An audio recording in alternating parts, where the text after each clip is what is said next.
Welcome back. You are watching the press preview, a first look at what's on the front pages as they arrive.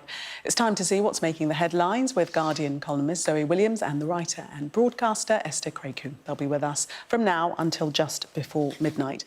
So let's see what's on some of those front pages for you now. Well, starting with the Eye and this headline, Computer says no. Global IT crash hits GPs, hospitals, banks, planes and trains.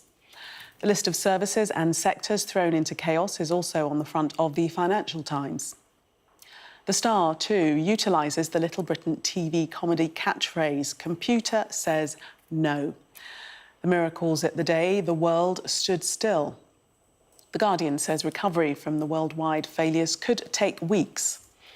The Times examines the likely knock-on effects for people trying to fly for holidays or business and says the outlook for many could be, in one word, terminal. The Telegraph, too, focuses on the effect on travel, particularly for holidaymakers caught up in the meltdown. The front of the Express asks just how what it calls a digital pandemic could paralyse the world. While the Mail points out that the global chaos clearly illustrates the perils of any moves to shift towards a cashless society. And a reminder that by scanning the QR code you'll see on screen during the programme, you can check out the front pages of tomorrow's newspapers while you watch us. And we are joined tonight by Zoe Williams and Esther Craku. Welcome to both of you. Before we head into the papers, just wondering if you were affected at all by the outage today. Do you want to know how I was affected? OK. This is going to make me into a hate figure. Oh. In only one way. I couldn't book Pilates. Did you go anyway? I actually did drop in and book it in person, yeah. Oh, right, OK. Traumatising. I know, it was awful. Esther? I was on the phone to a friend who was on a domestic flight in India. And she'd been in the airport for hours because of this glitch. I was like, what glitch are you talking about? And then I remembered as well, my mum is currently like flying in the US where they've cancelled loads of domestic flights. So I was like, I'm just checking everything's fine. So yeah, it's affected friends and family flying about mainly. So we start with the front of the Eye on that. They are taking the humorous catchphrase from Little Britain, Computer says no, but it wasn't funny at all, Zoe. It's quite interesting, isn't it? Because this wasn't mischievous. It makes you realise just how much havoc somebody could wreak if they were actually trying. Because even somebody who isn't trying, even somebody who's trying to get it right, can ruin so many sectors in so many countries that it's quite chastening. This is what everybody thought was going to happen in Y2K. And there was this kind of massed, suspicion of technology and how much damage it could do, just with the kind of simple glitch. And when that didn't happen, I think we kind of forgot that it still could happen. Just because it didn't happen then, it doesn't mean that it's gone away forever. I mean, in some ways, it's a bit of a relief that it wasn't a security breach.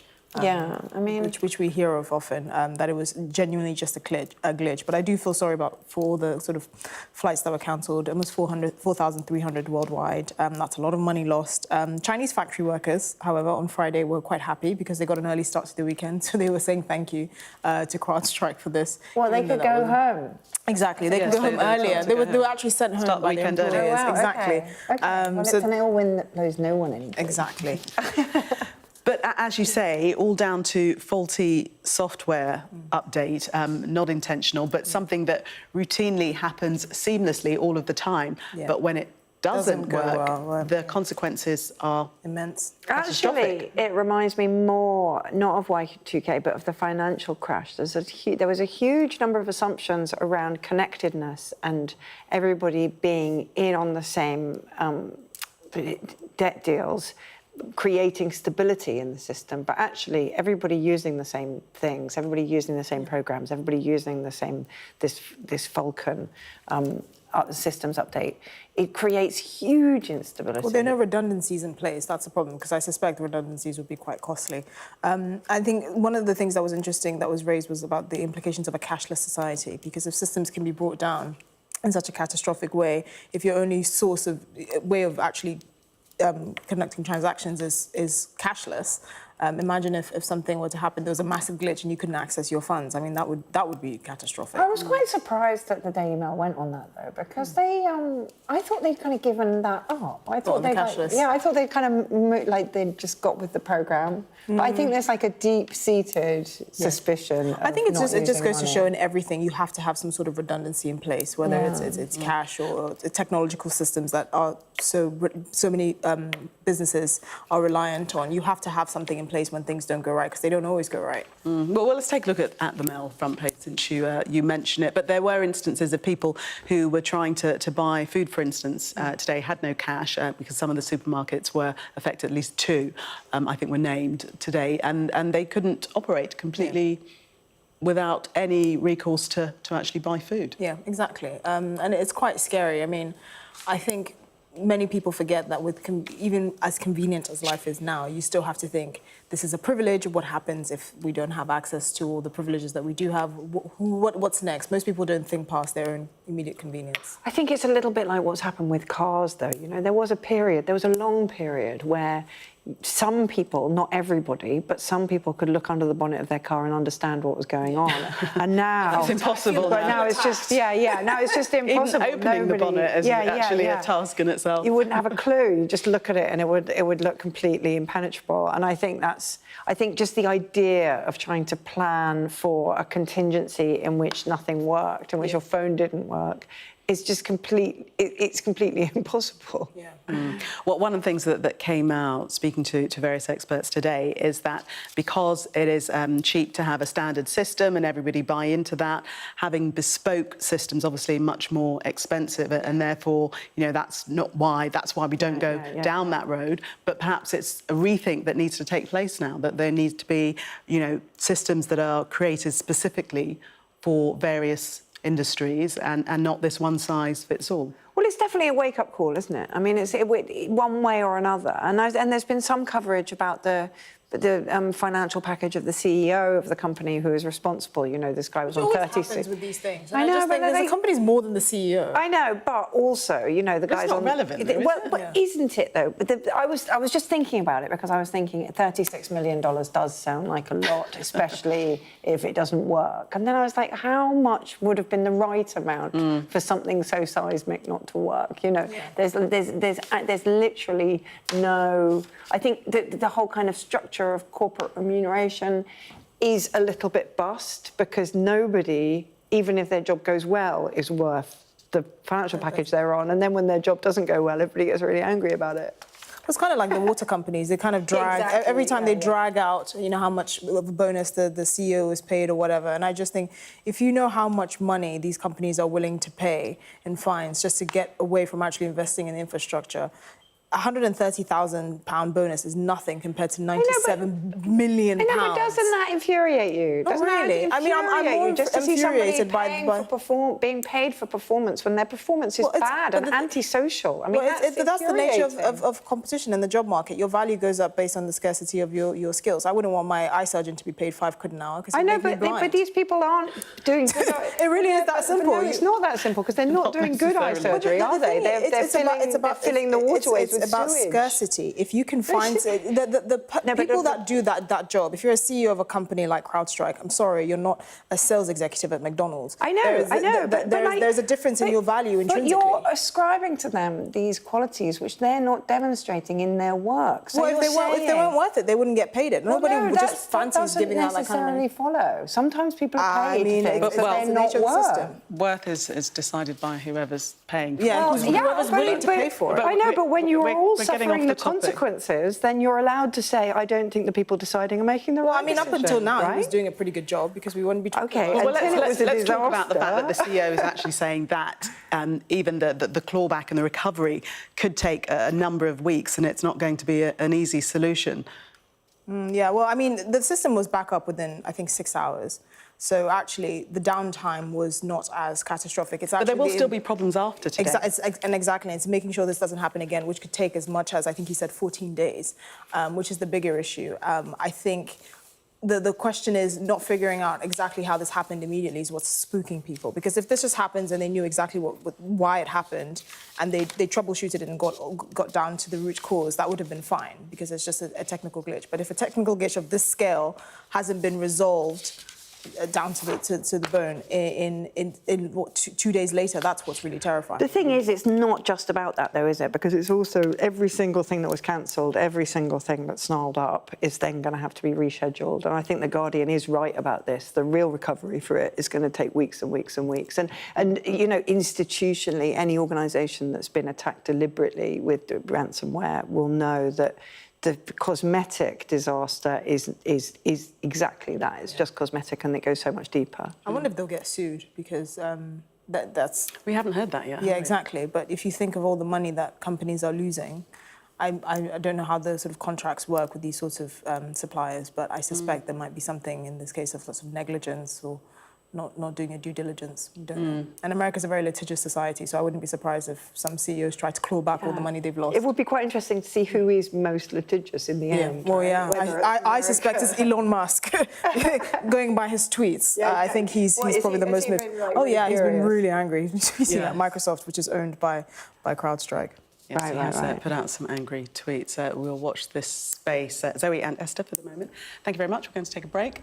Coming up, more papers, including this on the front of the Telegraph. Police under fire for backing off in Leeds riot that reported on last night. Stay with us for more.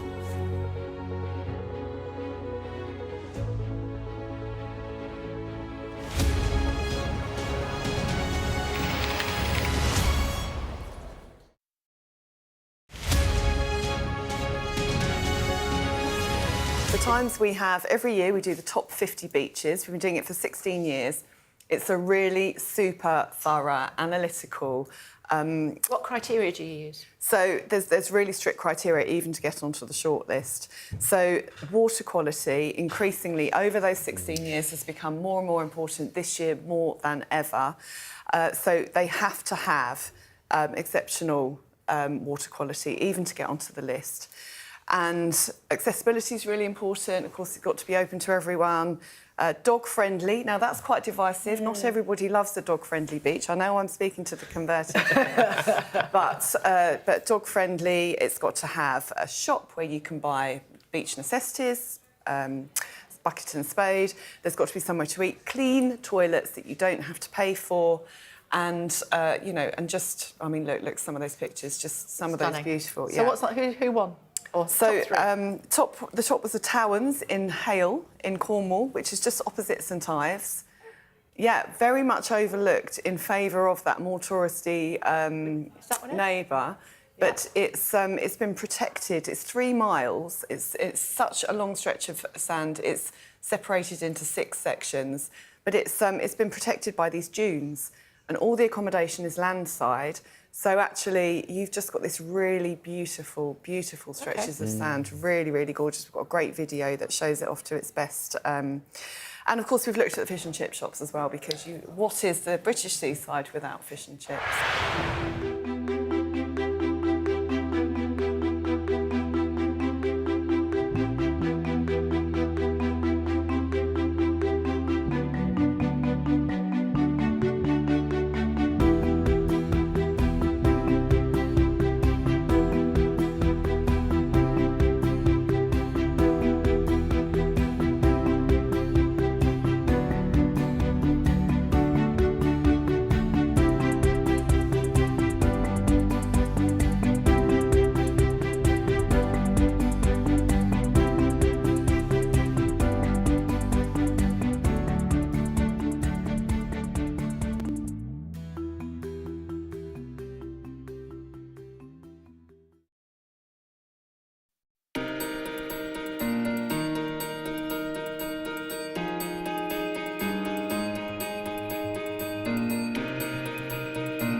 Welcome back. You're watching the press preview. Still with me, Guardian columnist Zoe Williams and the writer and broadcaster Esther Craku. We're going to take a look at this section, start with the Telegraph, and this from the reports last night. We had the breaking news story of the unrest happening in the Hales area in Leeds.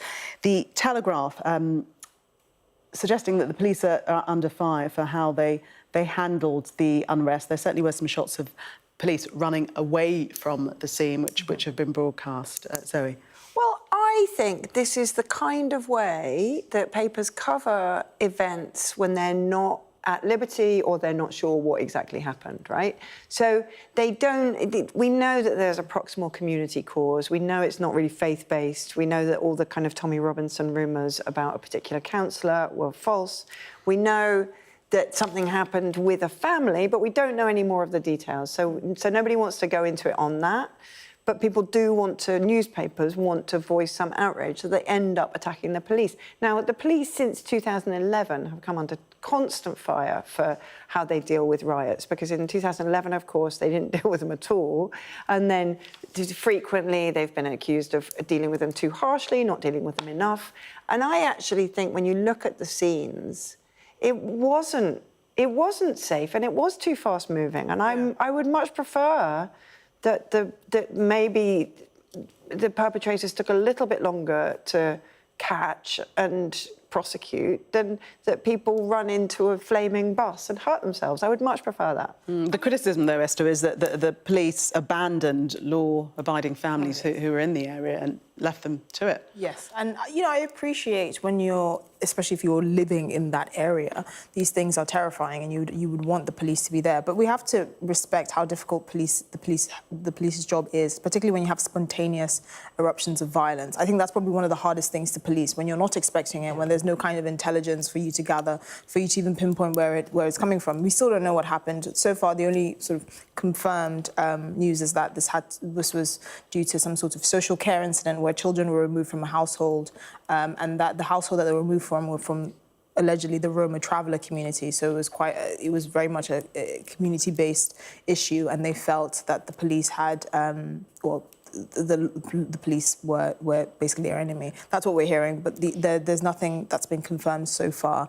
I do find it disheartening that people were so quick to jump to conclusions and assume the worst of communities that now it's been confirmed had nothing to do with this.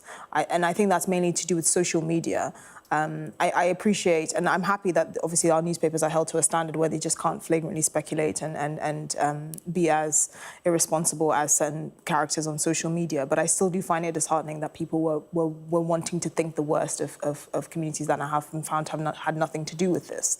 And I do have a lot of respect for the police. They didn't have an easy job. Their funding has been cut to the bone since the years of austerity. The Tories have made noise about bringing back more police that they cut. So it's not an easy thing at all to balance, and I'm glad that no one was seriously hurt or died. Indeed. But yeah, spontaneous acts of violence are impossible to police. OK, let's turn to the United States, also on the front of the Telegraph. And President Biden is vowing to fight on. He's going to continue on the campaign trail once he recovers from COVID. It's absolutely extraordinary because all the news, everything has been that they were getting ready for him to go before the weekend, that there was going to be a very fast-moving chain of events that would start tonight, and by Sunday he would have either nominated or at least set in train an alternative. And I'm really surprised that he's vowed to fight on. I'm really, really surprised. And I'm just not sure that this is right, to be honest. Well, we are getting mixed messages. Democrats, increasing numbers of them calling for him to go, and his campaign team saying, no, he fights on. Yeah, I mean, for me, the real story here is the complete lack of contingencies in place. I think his team, Biden's inner circle, have a lot to answer for, because I think the people that are saying, oh, it's a complete shock to us that his level of cognitive decline has got to this level, are lying, because they work with him, they've seen him. I think, unfortunately, for the Democratic Party, once you've seen that Biden-Trump debate, you can't unsee it. You can't unsee the gaffes and the slips, the literal physical slips, as well as slips of tongue. So, unfortunately, they have no option but to go with him. I think the only contingency that they can put in place at this point is to replace Kamala Harris, because she's the real story here. And American vice presidents have been known to be in the background. They're kind of a break glass in case something happens to the president. But she's consistently polled lower than Biden across over his term. I mean, the thing is, she's in no place to succeed. I'm not sure. Just we're running out of time. I don't think that's right. I think the thing is with Kamala Harris is that there was a smear campaign against her from the minute she took office. And I think a lot of people will be so relieved if somebody takes over who looks kind of strong and competent, that a lot of that disapprobation will just evaporate because it wasn't really based on anything in the first place. Yeah. Esther, we have run out of time. Sorry. We'll get a chance to talk some more in the 11 o'clock hour. We'll see you then. Thank you.